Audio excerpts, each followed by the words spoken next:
Ladies and gentlemen, pain is one of the few experiences in life that connects us all. It doesn't discriminate. It doesn't ask permission to enter. It comes unannounced, touching the lives of everyone at some point.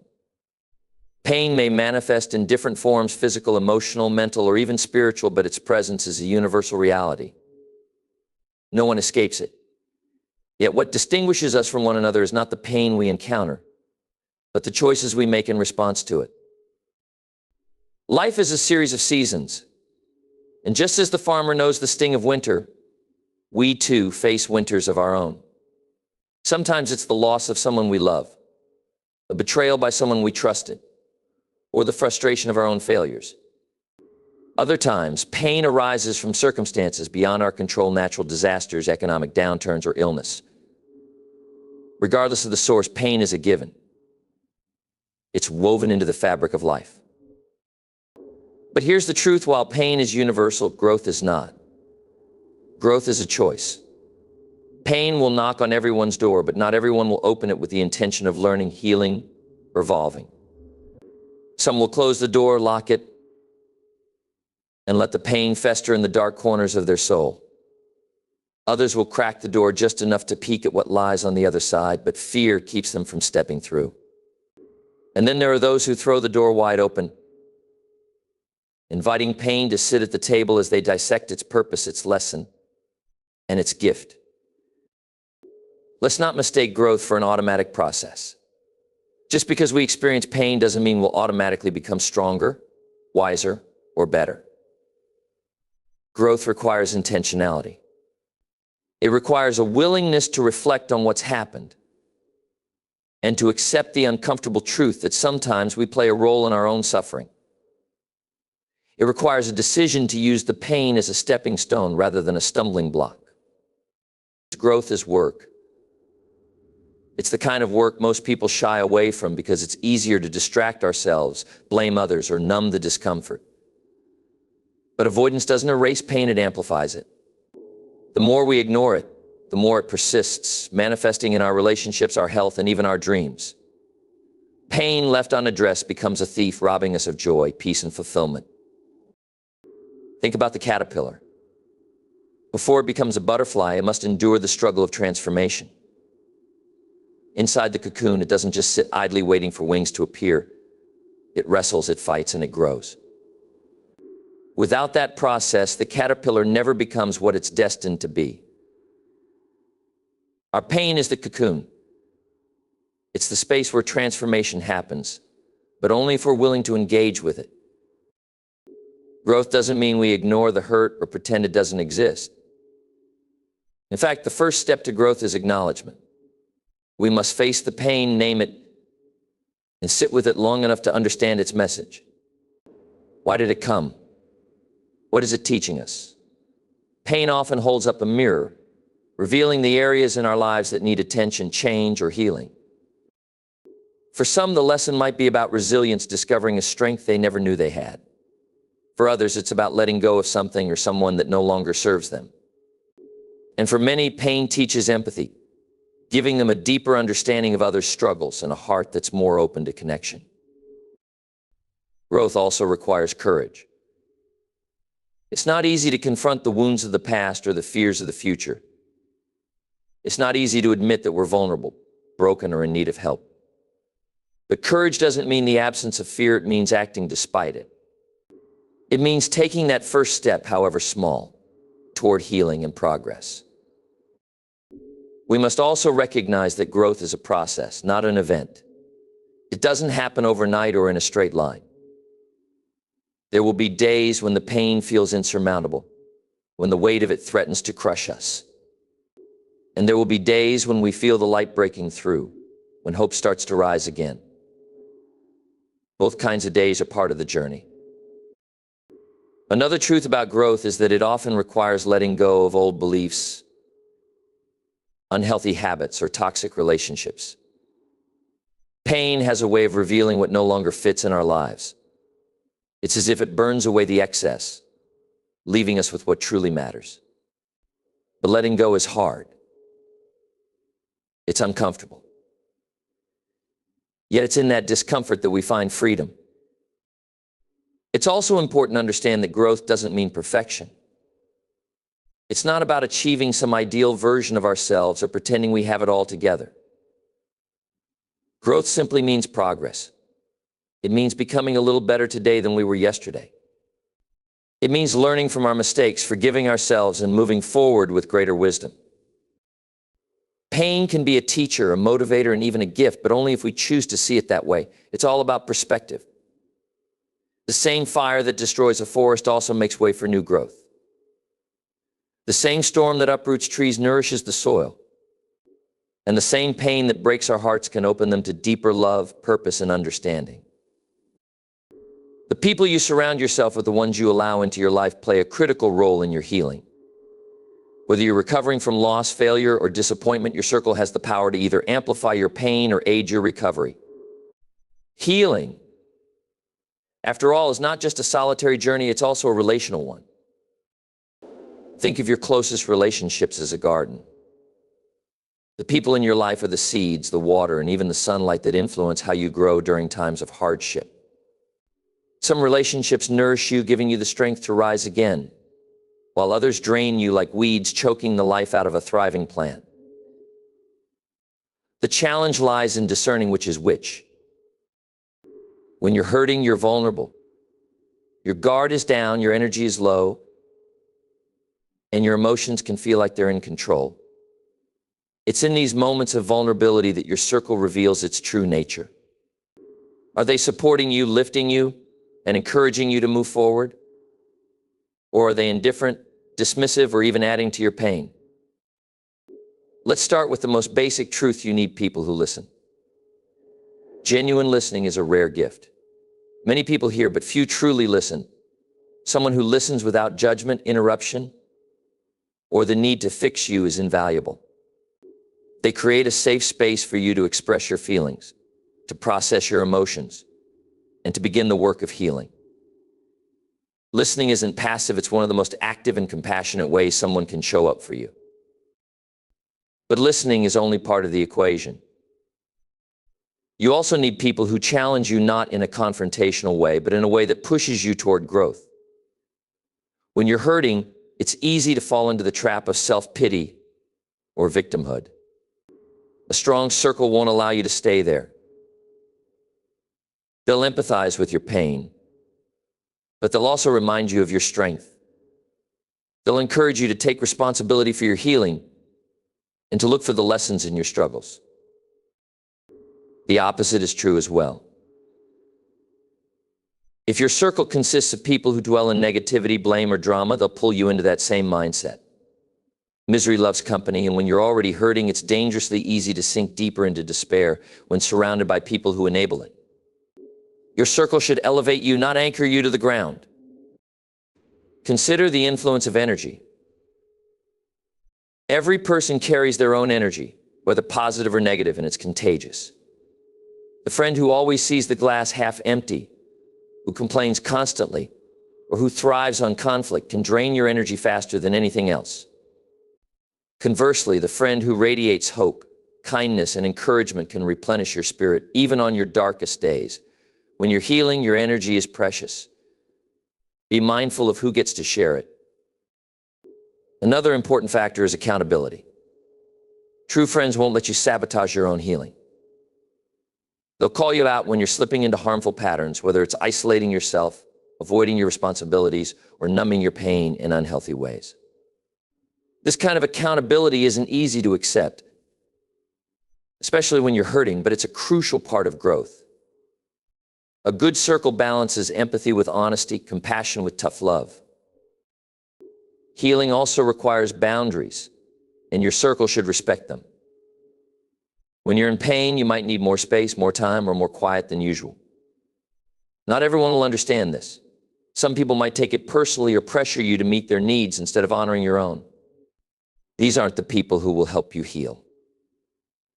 A supportive circle respects your boundaries without question, understanding that your healing process is unique and cannot be rushed. There's also a practical aspect to your circle's influence. Healing often requires tangible support, whether it's someone to help you with daily tasks, offer guidance, or simply check in to make sure you're okay. The right circle doesn't just offer emotional support, they show up in practical ways too. They're the ones who bring you a meal, watch your kids, or sit with you in silence when words fail. But let's not overlook one of the most powerful influences in healing: inspiration. Your circle should include people who inspire you to believe in the possibility of a better tomorrow. These are the individuals who remind you, often without saying a word, that life goes on and that joy is still within reach. Their own resilience, optimism, and success become a light that guides you out of the darkness. And while it's vital to surround yourself with supportive people, it's equally important to remove those who hinder your healing. Toxic relationships, those filled with manipulation, criticism, or neglect, can deepen your wounds and keep you stuck in cycles of pain. Letting go of these relationships is hard, especially if they're long-standing, but it's necessary for your well-being. Healing demands a clean and healthy environment, both physically and emotionally. Healing isn't just about what you do, it's about who you allow to influence you. The people in your life shape your thoughts, your feelings, and ultimately your actions. They can remind you of your worth when you've forgotten it, or they can make you doubt yourself even more. They can push you toward healing or pull you further into pain. That's the power of your circle. As you reflect on your own relationships, ask yourself, who are the people that truly see me? Who celebrates my progress, even when it's small? Who offers unconditional support without expecting something in return? These are the people who deserve a place in your life, especially when you're healing. Acknowledgement is the foundation upon which all healing and growth are built. It is the first step, the starting point, the moment when we confront reality as it is, without filters or denial. While this step may seem simple on the surface, it is one of the most profound and challenging aspects of the healing journey. Without acknowledgement, we remain trapped in a cycle of avoidance, unable to take meaningful action or move forward. Pain, loss, and setbacks are part of life, but many of us resist facing them head-on. It's human nature to shy away from discomfort, to rationalize or minimize our struggles, or to bury them beneath a facade of strength. We tell ourselves, it's not that bad, or I'll deal with it later, hoping that time alone will make the hurt disappear. But time doesn't heal all wounds, intentional action does. And that action begins with acknowledgement. Acknowledgement is not about admitting defeat. It's not about wallowing in self-pity or amplifying the pain. Instead, it's about seeing the truth clearly and accepting it without judgment. When we acknowledge that we are hurting, struggling, or broken, we give ourselves permission to feel. And feeling is an essential part of healing. Suppressed emotions don't vanish, they linger, manifesting in ways we might not immediately recognize: stress, illness, or strained relationships. By acknowledging our pain, we allow ourselves to process it, which is the only way to release it. The act of acknowledgement requires honesty, both with ourselves and with others. Being honest with ourselves means confronting uncomfortable truths, admitting that a relationship isn't working, recognizing that we made a mistake, or accepting that we've been carrying unresolved grief. This level of self-honesty can be painful, but it's necessary. It's like pulling a splinter from your skin, momentarily uncomfortable, but ultimately liberating. Being honest with others is equally important. Acknowledgement often involves communicating our struggles to those around us. This can feel risky. We worry about being judged, rejected, or misunderstood. But vulnerability is the price of connection, and sharing our truth is what allows others to support us. When we acknowledge our pain to those we trust, we create space for empathy, understanding, and the possibility of healing together. Acknowledgement also means taking ownership of our role in the situation. While not all pain is self-inflicted, many of our struggles stem from choices we've made, whether consciously or unconsciously. Owning our part in the story is empowering because it shifts the focus from blame to responsibility. It reminds us that while we may not control everything that happens to us, we do control how we respond. And that response begins with saying, "This is where I am right now." For many, acknowledgement is accompanied by fear of what we'll uncover when we look beneath the surface, fear of the emotions that will rise to the forefront, or fear of change itself. But the truth is, avoiding acknowledgement doesn't eliminate the fear, it amplifies it. When we face our pain directly, we often find that it's not as overwhelming as we imagined. The act of naming our struggles diminishes their power, much like turning on a light in a dark room. One of the greatest barriers to acknowledgement is pride. We live in a culture that often equates vulnerability with weakness, leading us to believe that admitting we're struggling is a sign of failure. But in reality, acknowledgement is one of the most courageous acts we can undertake. It takes strength to say, "I'm not okay," and even more strength to seek help. Far from being a weakness, acknowledgement is a testament to our resilience and our desire to grow. Acknowledgement isn't just about admitting what's wrong. It's also about recognizing what we need. When we acknowledge our pain, we also begin to identify the steps required to move forward. Do we need rest? Support from a friend? Professional help?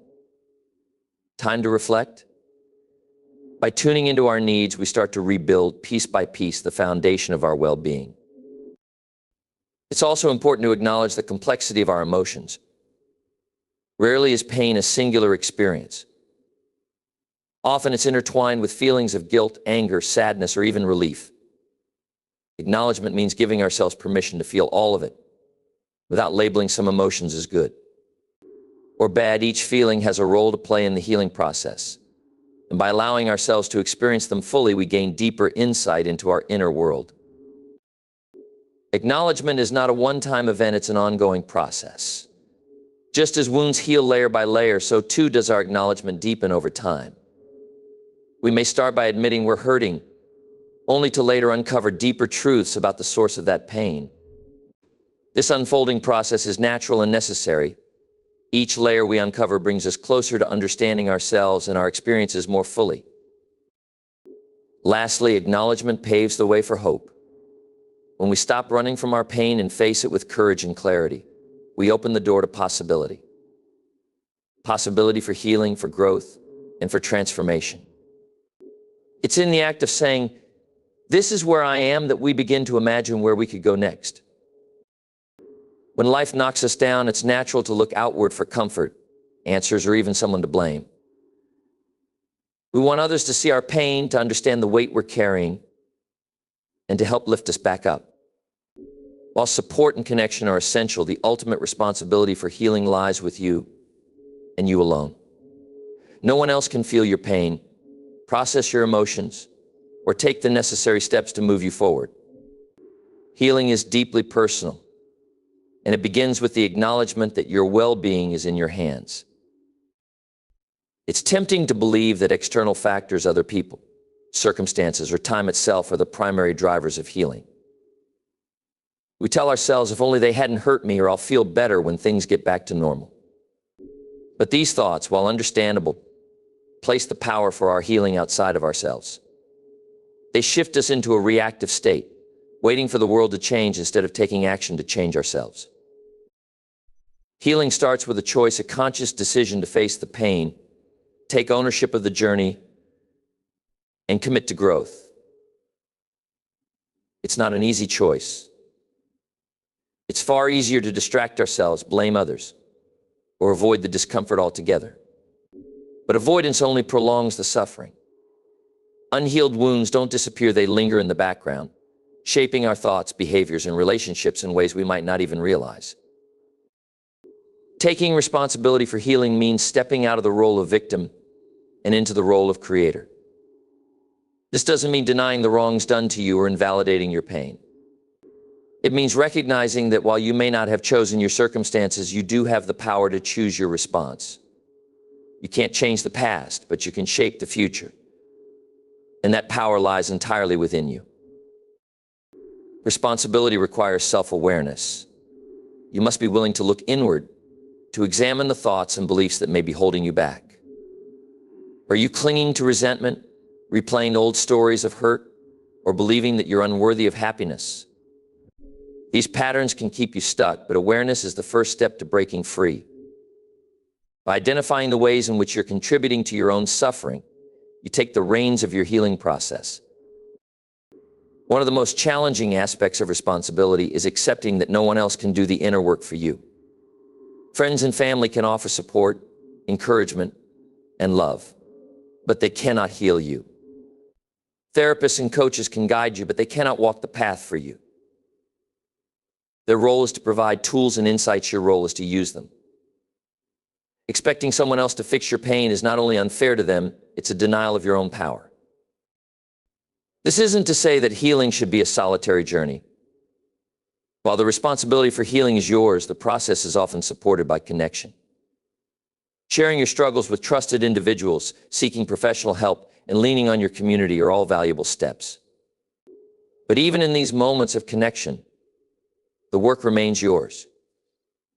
You must be the one to open up, to ask for help, and to apply what you've learned.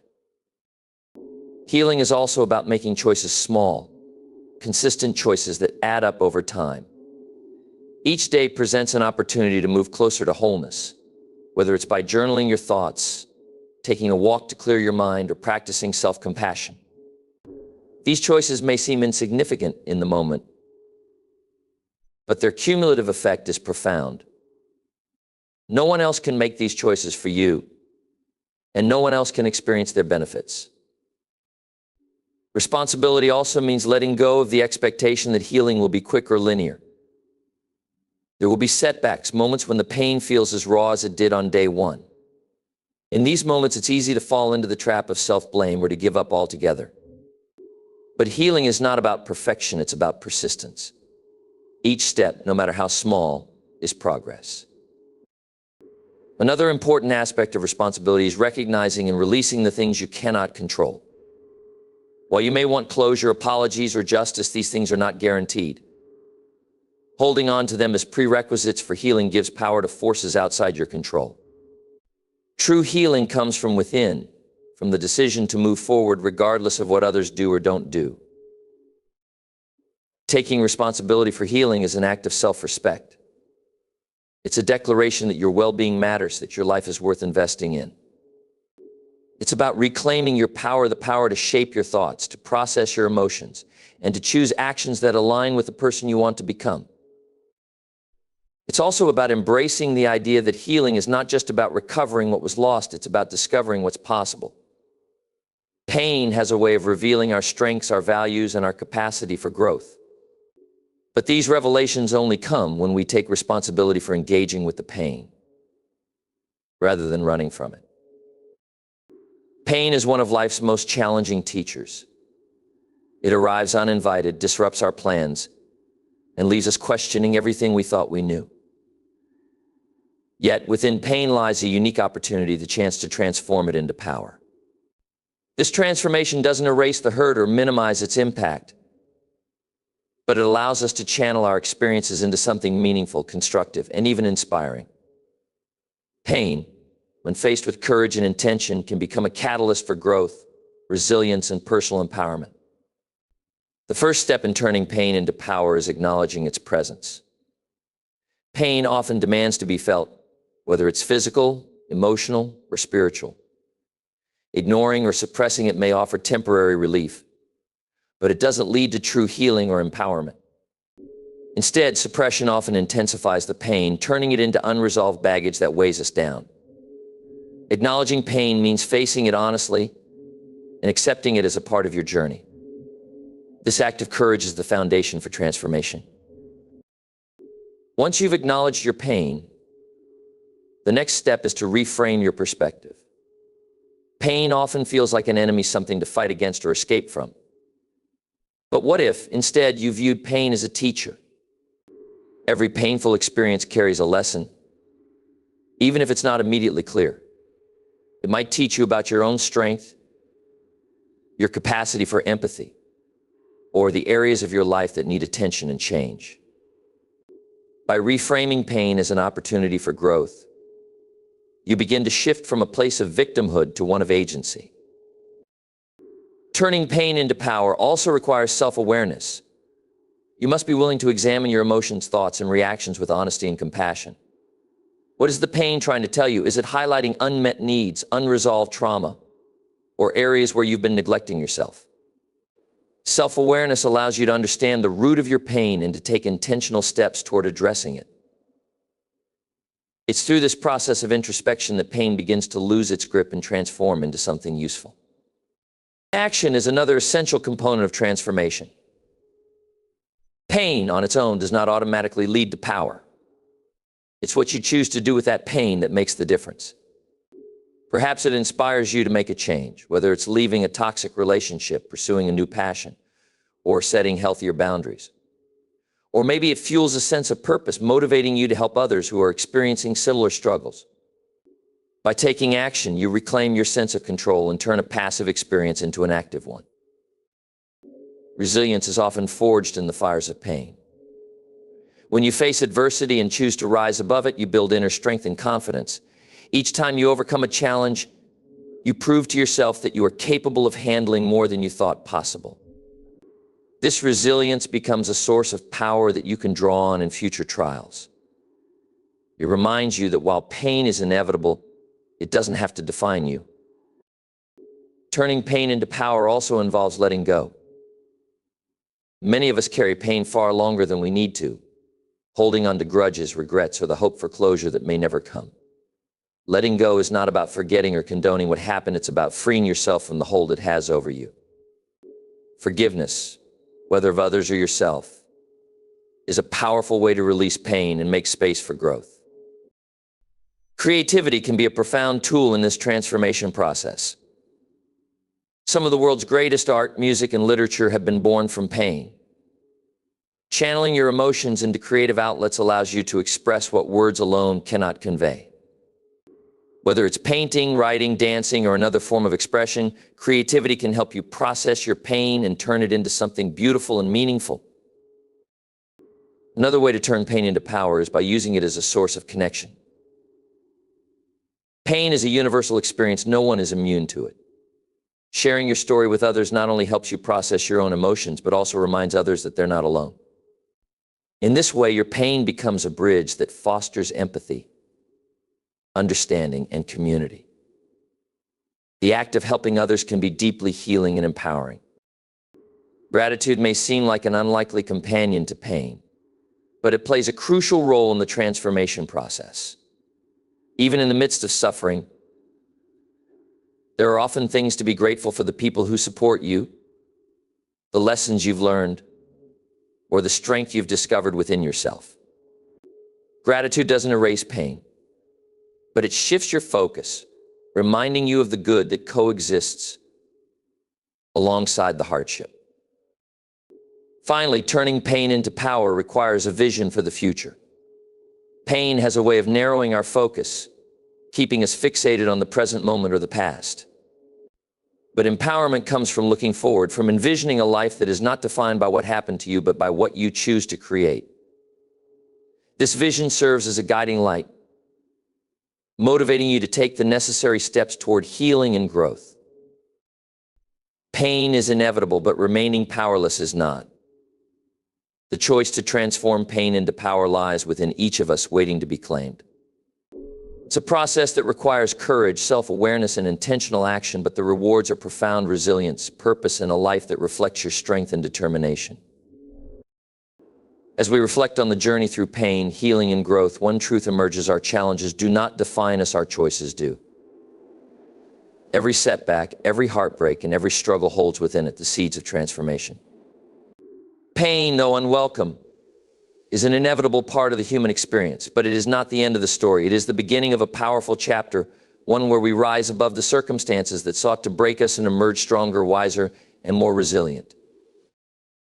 Healing is not a straight path, and it is not one size fits all. It requires acknowledgement, responsibility, and intentional action. It demands that we lean into discomfort, embrace vulnerability, and take ownership of our journey. It reminds us that no one else can walk this path for us, but we are never truly alone. Through community, connection, and creativity, we find the strength to keep moving forward. In turning pain into power, we honor our experiences and use them as fuel to shape a brighter future. We transform not only our own lives, but also the lives of those around us, becoming beacons of hope and reminders of what is possible. It is in this transformation that we discover our greatest strength and unlock our highest potential. The power to heal, grow, and thrive lies within you. Each choice you make, no matter how small, moves you closer to the person you are meant to become. Pain may be an inescapable part of life, but the beauty of human resilience is that we have the ability to rise above it and turn even the darkest moments into a source of light and purpose.